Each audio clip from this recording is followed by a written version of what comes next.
คนมานะสบายดีเอ้า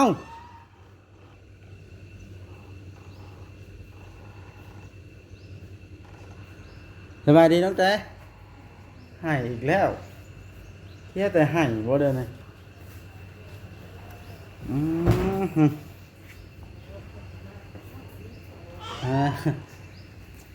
มสบายดีเด้อนั่นเด้ ใส่มึงดูจะเอโอ้กำลังแต่งตัวพี่น้องนะขอจะคุยจะมาสัมผัสครั้งแรกเลย สัมภาษณ์ว่าใด มาเห็นหรือเปล่ามันเข้าหา อืม สบายดีได้ท่านน้องเจเด้อท่านน้องบอยสบายดีกำลังแต่งตัวอ่ะเดี๋ยวให้ทั้งน้องเพิ่นแต่งตัวกันพี่น้องเลย จักว่าใดน้องบอยก็ได้งอนกันอย่างอีกแล้ว นี่เดี๋ยวนะเรื่องคือสีแบบ พักสิ ซึ้ง งอนกันอีกแล้วบาดนี้บ่เข้าใจกันซื่อๆว่า ไปก็ไป มาเตียงอยู่เฮือนบ่มื้อนี้ จังหวะได้เห็น เจ้ากายออกมานะ บอพอเรียนขออยู่นอกพี่ใหญ่ นอกมาเตียงอีก อยู่บนอยู่นอกอีกใกล้เพื่อนสอนวันอะไรก่อน สบายอย่าลืมกดติดตามเพื่อเป็นกำลังใจให้ผมด้วยนะครับทุกคนขอบคุณมากๆครับครับพี่น้องก่อนอื่นทักทายสบายดีเด้อเบิดสุขุสุคน FC เบิดสมองสุพรเนาะตอนนี้ก็กำลังเดินทางไปหาน้องแต่พี่น้องเลยไปพาเพิ่นไปเยี่ยมพ่อเลยเพราะว่าเพิ่นไปเยี่ยมพ่อว่าซั่นก็เลยไปเพิ่นไปน้ำมาเนี่ยเนาะทางทีมงานกระถ่าอยู่เพิ่นล่ะไปเทคานไปก็แอวเพื่อนพ่อใหญ่โซมมันแล้วก้อนพี่น้องเลยก้อนสิเฮ็ดหยังก็ได้มื้อนึง2มื้อก็แล้วดอกคันพ่อจ้อยเฮ็ดผ้าทุกคนครับทางวันเมื่อวานนี่พ่อจ้อยว่าจะยกเลิกเพิ่นย่านบ่มีช่างเพิ่นว่าเลยแต่เฮาก็เว้าอีกใช้ลมกันเฮาล่ะสิเป็นช่างให้เพิ่นตัวใดเพิ่นคัดตัวใดเพิ่นบ่เป็นเฮาสิได้บอกพี่น้องFC ว่าเป็นหยังคือบ่จ้างช่างสิมือดีๆนายเพิ่นว่าอยากให้พ่อจ้อยกับแต่ก่อนน่ะมีงานมีการพอได้เงินได้ใช้ได้เงินได้คำใช้นะพี่น้องก็บ่แม่นหยังมากมายดอกเนาะแต่ทำนั้นนึงดอกคือประสงค์ผู้ใหญ่บัดคันสิให้เฮารับเฮ็ดคือ FC เพิ่นคอมเมนต์คือบ่ให้บ่บอสกับไอ้เวียงหรือว่าอ้ายของบ่บอสน่ะเพิ่นเป็นช่างอยู่แล้วเนาะกับบ่บอสคือบ่รับเฮ็ดรถมันไกลพี่น้องเอ้ยอันนี้ก็อยากให้เข้าใจนำรับเฮ็ดบ่ได้น่ะมันไกลกลับมาตื่นมาต้องดูแลคนแย่งครอบครัวขนาดก็เลยไปบ่ได้ก่อนก็เลยสิให้ช่างจ้อยเพิ่นเฮ็ดไปบ่านะครับเป็นช่างให้เพิ่นล่ะเฮาสิคอยเบิ่งน้ำตัวใดเพิ่นเฮ็ดบ่เป็นแล้วให้ถามพี่น้องครับ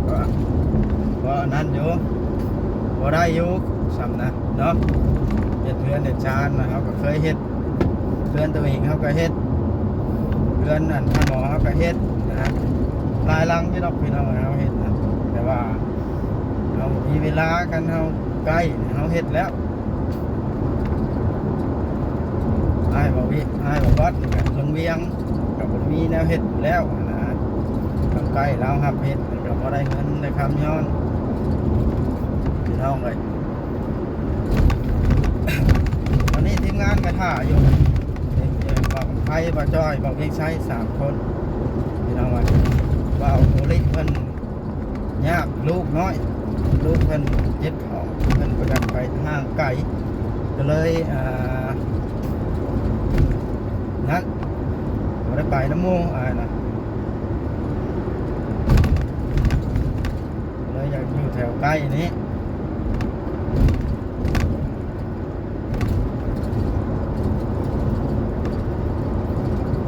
ตอนนี้เบาเลยครับนั่นครับเมียเพิ่นก็ไปสัมภาษณ์ตั้งแต่อยู่พี่น้อง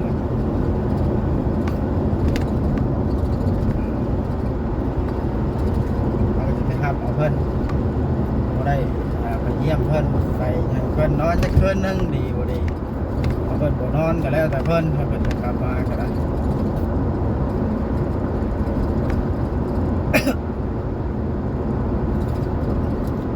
แล้วแต่เพิ่นเรื่อง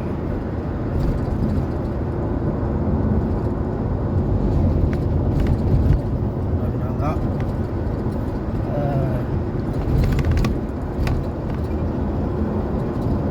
เราก็ประจำสิว่าน้ำคันเว้าเรื่องน้องแต่ก็สิให้มาอยู่พี่ก็คือเว้านี่เว้าอะเนาะเราได้ปรึกษากันแล้วว่ามันนั้นค่าใช้จ่ายมันหลายอยู่ก็อยู่ได้ดอกแต่ว่าให้มันได้เอาเงินมาใช้ยิกมาย่อยเอาไง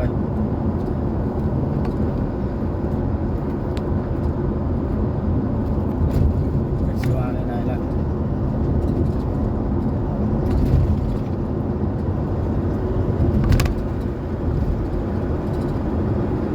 กำลังขี่รถอยู่เริ่มสายเติมแล้วบอกว่าจะรับบ่จ้อยโทรมาบอกน้องเอ้ยเอาพี่น้องเลยมาฮอดจอดถึงแล้วบาทมาฮอดห้องน้องแต่แล้วหลังจากขี่รถมาต่อสาวมุกดาวันบ่าวซุกสาวแก้วบ่าวโอลิมาเต็มอยู่แล้วถ่ายคลิปละ20 นาทีแต่ละคนบาทไหนสิได้น้อบาทไหนสิได้อันไปบาทนี่ตั้งแต่วันท่านออกมาจากห้องซ้ำกำลังมันต่อคิวรอถ่ายบาทนี่สิได้พาไอ้บ่นี่ตั้งแต่เพิ่นว่าจากไปนำพี่น้องเอ้ยเขาสินัดก่อนอื่นเนาะเขากะสิได้โทรหาบ่าวเตียงเพิ่นก่อนพี่น้องเลยเนาะโทรหาทางบ่าวเตียงเพิ่นก่อนเพิ่นอยู่เพื่อนอยู่ซานบ่หรือว่าจังใดพี่น้องเลยอันนี้ก็ได้เนาะการสมมุติว่าบ่าวเตียงอยู่เพื่อนสิได้พาน้องแต่ไปแม่เล่นน้ำก่อนเนาะก็คือมันจังดูงามหั่นนะเนาะในเมื่อทุกสิ่งทุกอย่างบ่าวเตียงแล่นเบิดทุกอย่างแต่ก่อนเนาะสิมาพาเพิ่นบัดเดียวบ่ได้เด้พี่น้องพาเพิ่นไปแวะเล่นก่อนถามข่าวสุกดิบเพิ่นก่อนเป็นอะไรเรื่องราวแม่เพิ่นก็ตอนนี้เนาะอีกอย่างทางผู้ใหญ่เพิ่นก็อยากให้บอกบ่าวเตียงก่อนเพิ่นว่าสิเฮ็ดหยังสิไปทางใดก็ได้ มันจังบ่เป็นขามกายเพิ่นนะพี่น้องเนาะเบิ่งโทรหาบ่าวเตียงก่อนพี่น้องเอ้ยบ่เห็นน้องแต่ครับจ้าไปทางใดยังบ่ทันออกมาแต่ห้องบ่ลงหามันก่อนนั่นเด้เต็มอยู่ยังบ่ได้ถ่ายจากคนตั้งแต่สิอยู่ห้องนี่ต่อ ไปทางใดเนาะบ้านน่ะใช้ละอันนั้นนะล็อกห้องบ่เดี๋ยวนี้พากันตื่นนอนแล้วบ่น้องบอยคือว่าเต็มเทิดอยู่คนมานะสบายดีเอ้า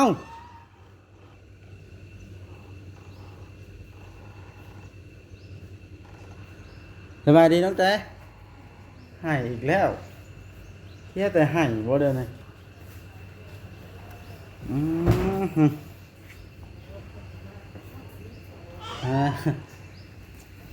สบายดีเด้อนั่นเด้ใส่มึงดูจะโอ้กำลังแต่งตัวพี่น้องขอใจคือจะมาสัมผัสครั้งแรกเลย สัมภาษณ์ว่าใด มาเห็นหรือเปล่าวันเข้าสบายดีได้ทางน้องเฟเดอร์ทางน้องบอยสบายดี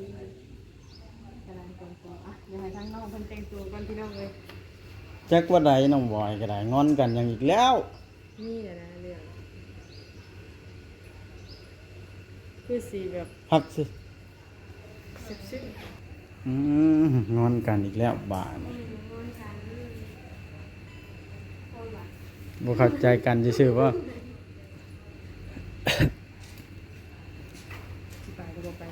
มาเตียงอยู่เฮือนบ่มื้อนี้จังหวะได้เห็นบ่เจ้ากายออกมานะบ่พอเห็นขออยู่นอกพี่ใดนอกมาเตียงอีกบ อยู่บนอันอยู่นอกอีกใกล้เพิ่นสอนวนอะไรก่อน สบายดี น้องบ่บ่ โดย แล้วก็มาบ่ แม่นหาก็มา เจ้าสิอันเจ้าสิพาเราไปแม่มื้อนี้ ว่าสิไปเยี่ยมพ่อแล้วอยู่พุ่น ไปเยี่ยมเพิ่น แล้ว ตั้ง ว่า ใจสิมาหาพ่อนี่บ่ จักน้ำเพิ่นแล้วเพิ่นอยากมาอันชื่อดินแล้วเพิ่นอยากก่อนกลับแล้วเพิ่นสิอยากไปเยี่ยมพ่อก่อนเพิ่นว่านะ โอ้ซื้อเรียบร้อยแล้ว โดยแล้ว อยู่บ้านหนองบัวเหียวบ่ แม่นวางเก้าละติดวางเก้านะติดกันก็วางเก้านะ ใกล้ๆกันบ่ แม่น เป็นข้างๆข้างหลังลงไปอีกครับบ่ บ่พี่ติดเฮือนชาวเทืองบัดน่ะ โอ้ได้ทั้งพูดบัด แม่น เอาดีใจนำ โดย เท่าไหร่ค่ะบ้างอันน่ะ 70,000พอดี 70,000โอ้เท่าไหร่คุณเท่าไหร่เท่าไหร่อยู่ได้ 20คูณ20 โอ้ก็โอเคตัวเนาะ ดินเพียง ก็โอเคอยู่ไหน ดินมันงามนะมันบ่ได้ปรับแปลงหยังชื่อละปลูกเฮือนได้เลยเด้ ก็โอเคแล้วเนาะโอ้ถือว่าเพิ่นขึ้นมา เทินได้ขึ้นมาแล้วก็เราว่าสิพาเพิ่นนั่นเขาเยี่ยมบ่อเตียงเพิ่นก่อนเดี๋ยวนี้นะแต่ว่าบ่อเตียงอยู่เฮือนบ่ บ่ ฮะ คืออยู่บ่คุณอยู่ มาเตรียมบ่ได้อยู่ ก็เห็นแล้วลงคลิปว่าอยู่เฮือน บ่เราไปของแม่เราเด้แต่ยังบ่ได้มาแล้วไปเมื่อวานนี่ว่าคิดว่า คลิปนั้นได้ แม่ อ๋อ เพราะว่าเราไปหาแม่เราอีกแล้ว โดย เราบ่ได้อยู่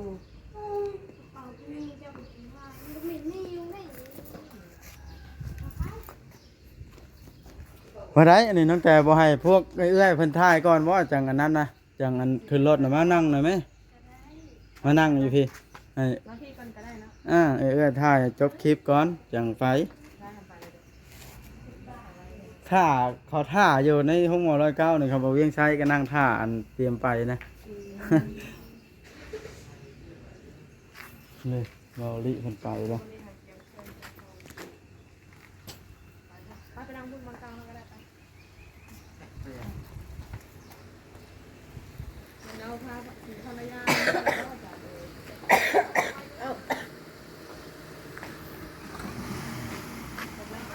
เพิ่นสิไปซื้อเครื่องอ้าวเบรกรถอันนี้เบิดแล้วนี่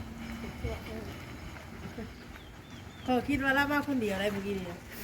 เอาเมียเรานี่อยู่ไหนดอก เมียแล้วนั่งอยู่ไหน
อ้าว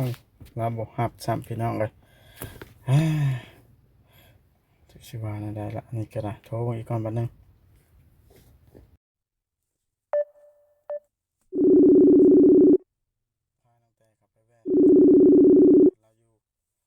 เราบ่ฮับพี่น้องเอ้ย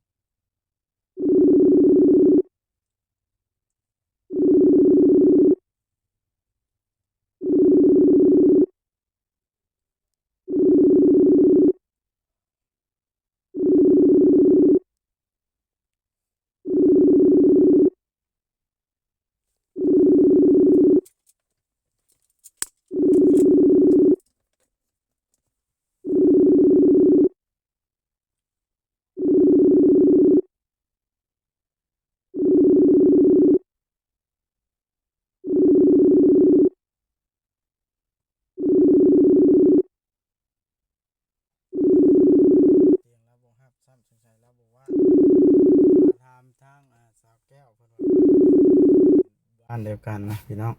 เพิ่นบ่ฮับพี่น้องบ่เตียงนะแต่ว่าทางเฮาถามทางเบาแก้วอันชาวแก้วนะเพิ่นว่าบ่อยู่นะเดี๋ยวเอาติดต่อเพิ่นได้สิพาตั้งแต่ไปเยี่ยมเบาเตียงให้ได้พี่น้องไว้ในใดก็ได้เนาะเพราะว่าถ้าเยี่ยมมานี่บ่ได้ก็สิเป็นมื้อหน้าพี่น้องเอ้ยเด้สัมภาษณ์อยู่สาวนวลเพิ่นก็ขณะผู้กำลังมาผู้จักสิว่าแนวใดล่ะขอยสิได้บอกน้องแต่แล้วว่าขอยสิไปก่อนบ้านทีมงานคอยท่าไปเฮ็ดเฮือน เจ้าเมื่อยอยู่พี่น้องเอ้ยเจ้าโทรมาให้ขอยอยู่ทีมงานก็ได้ว่ามาไวก็รู้จักแนวเฮ็ดบาดนะจักสิบอกอันผู้มาสัมภาษณ์นี่แนวใดเพราะว่าบ่ท่าพัดเป็นบ่เป็น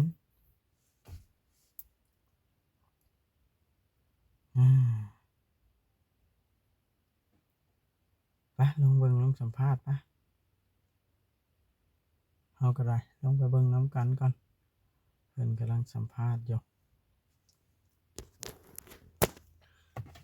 เป็นมื้อหน้าก่อนจะสิเข้าไปเยี่ยมบ่เตียงโทรลาบ่รับ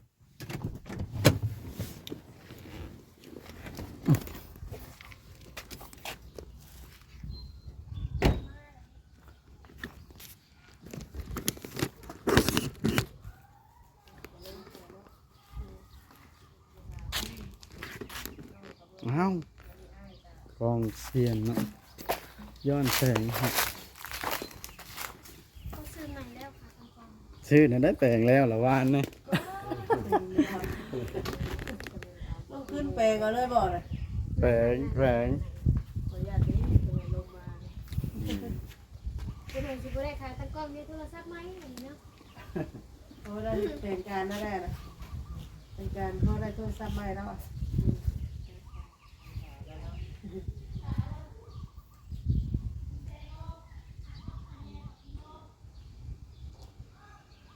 มันเงียบเลยนะ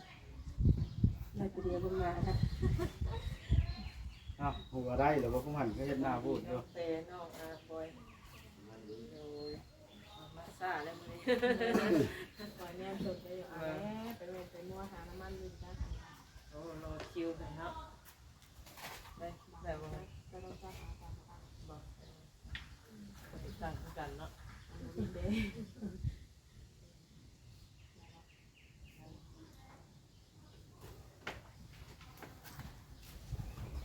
จวดไปจวดมาเนาะตัวนอนนั่นพักอยู่นี้ทางข่าวดี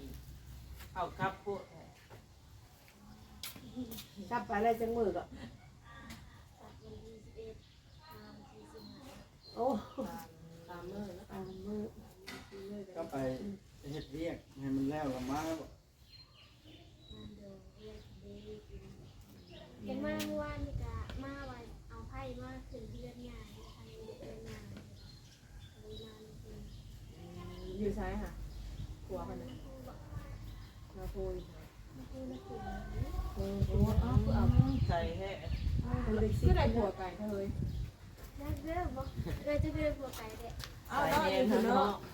ปูคีสายเนียนเนาะ มันกับสนิ่งสเน่นเลยเฮ้ย ไทย ก็ถ่ายเอาเบื้องหลัง กันมา เห็นกันเบิดมันจะได้ยิน คือแบบคนละบ้านมาที่ทางนี่ว่าจุดเริ่มต้นเพิ่นไปพ่อเห็นเลยว่าโดถ่ายเอากันนั่นแหละเป็นยังไง แต่ถ่ายแน่เห็นว่าดังกระได แม่นแน่ คนไทยเสียเฮาให้ได้เขาจะเข่าแล้วคนดังเลย อันนี้เนาะ ได้เข่าแล้วคนดังเนาะ เอ็มซีมันจะตื่นก่อนเนี่ย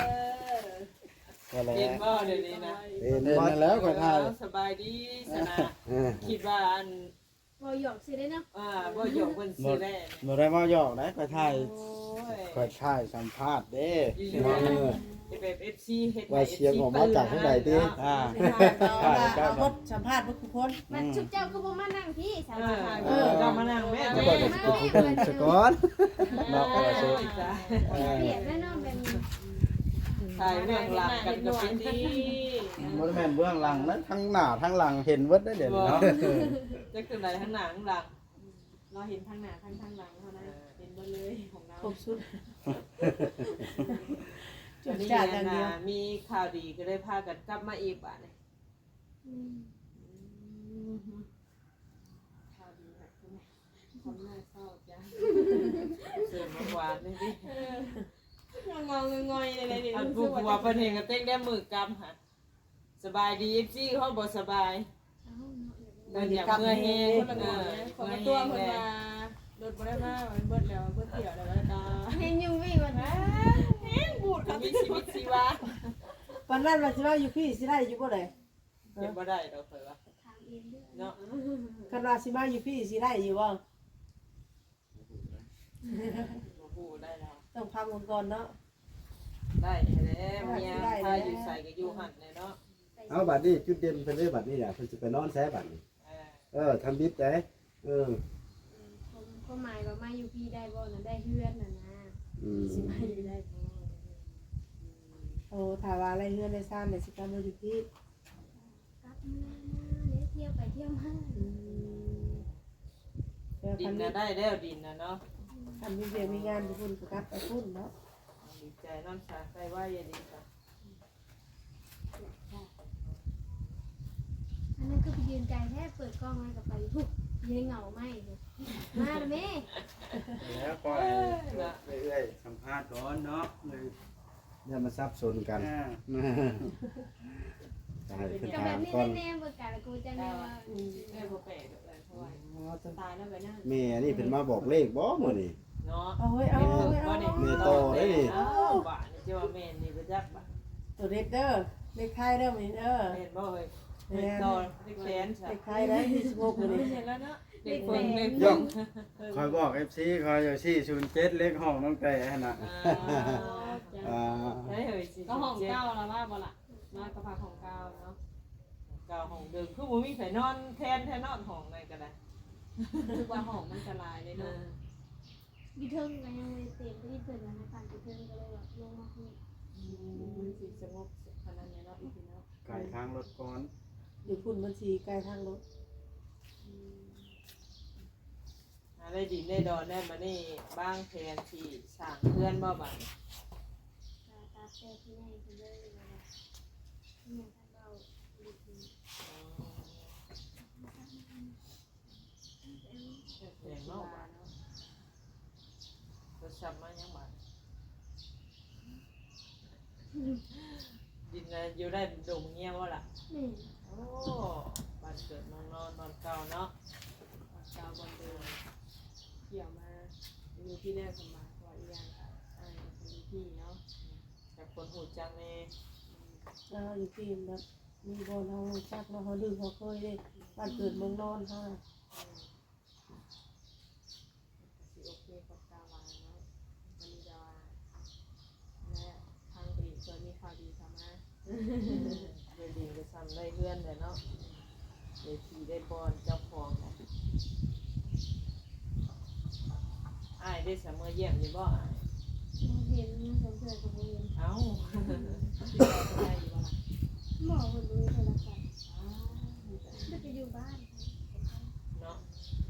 แต่ว่าเมื่อช่วงเวลาเราไปหาอยู่หากินเลยอ่ะ ถ้าเป็นคนไปเลยนะเบอร์นี้เนาะ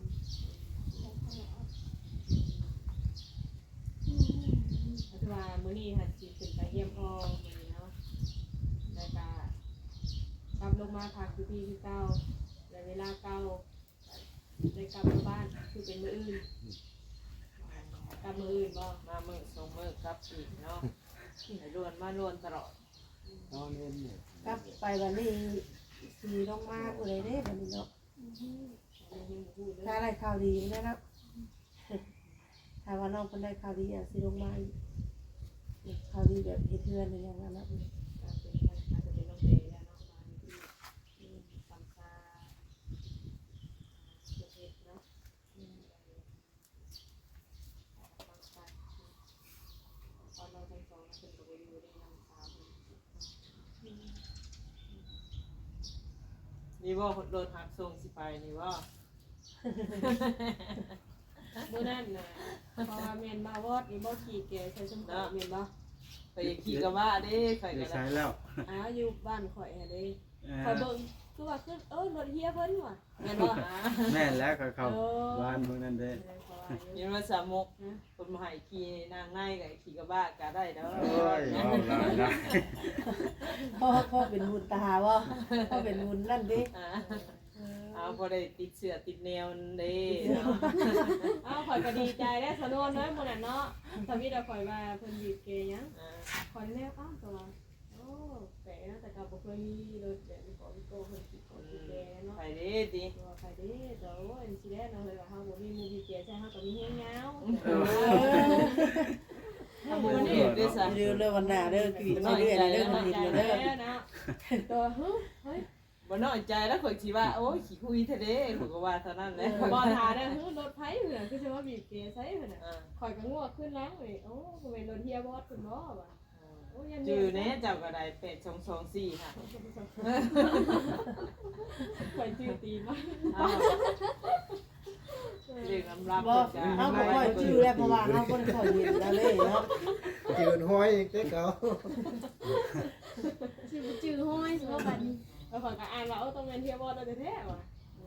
ไปแก้ไม้เข้าไปให้บ่จ้อยดิ แม่นบ่ ก็เจอเห็นเรื่องกับบ้านเฮามันจะบ่มีเนาะรถแบบนี้เนาะ เลยโดดเป็นเฮียเป็นเสียแล้วหน่อย เราได้แล้ว เขาอยากอายอยู่นะเอิ้น บ่ กั แม่ น นบ่สีสันก็เปลี่ยนนั่นแหละ ธรรมดาได้เฮียเนาะ สีสันก็เปลี่ยนแล้วนะ เชื่อว่าขี่เอาเสียได้เป็นเจ๊เอากันเอ้ยน้อ จะ ง ไปเจนวน มันเฮียบ่ได้มันหมูเฮีย เรียกแต่หัวพุ่งมันบ่ได้ดอกง่ายดอกเฮานี่ เอ้ยแต่ตีนนี่ย่านผู้จุกได้ดีนะ บ่กล้าเอื้อมเลย บ่ยังบ่ได้เอาตีนมานอนกอดกันก็ได้ อ้าวน้องแตงมันสิเก่านะน้องแตงมันสิเบิดคุณภาพเพื่อได้รถนะ เดี๋ยวมันสิเสียสภาพติ หรือว่าหาเอาแนวบ่แพงก็ได้อีหยังมื้อบ่แพงอยู่เดียวแบบบ่ต้องเอาหยังลายนะเอาตีนมันคือสิแพงแบบนี้ บ่แล้วก่อนคือครั้งแรกเดี๋ยวนี้บ่พาเอาหรอก เอา น้ำมันแพง ว่าซั่นว่า อ้าวบ่ย่านบ่มีน้ำมันเติมนะเฮ้ยแต่ปั๊มอะไรก็ทั่วปิดตลอด อย่าบ่มีเงินเกิดนี่แล้วหลายกว่า ได้หาเสือมา บ่อัปเดตให้ได้400,000นี่ ใช่ไหม ได้400,000ได้แต่12ลิตร แม่นอยู่ได้เนาะน้ำมันขึ้นเลยเด้ เราเตือนว่าเลยนะ บัดนี้แล้วนะสิได้ปั่นรถถีบไปหาถ่ายคลิปมาบัดนี้ สิบ่ได้ไปใช่ดอก ค่อยเติ ย่าน ม เราอยู่แต่เฮือนได้ปอบ ล้านสามได้แต่อัน400โลนึง เอ เลย อ ตัว โทษได้แล้ว อ่า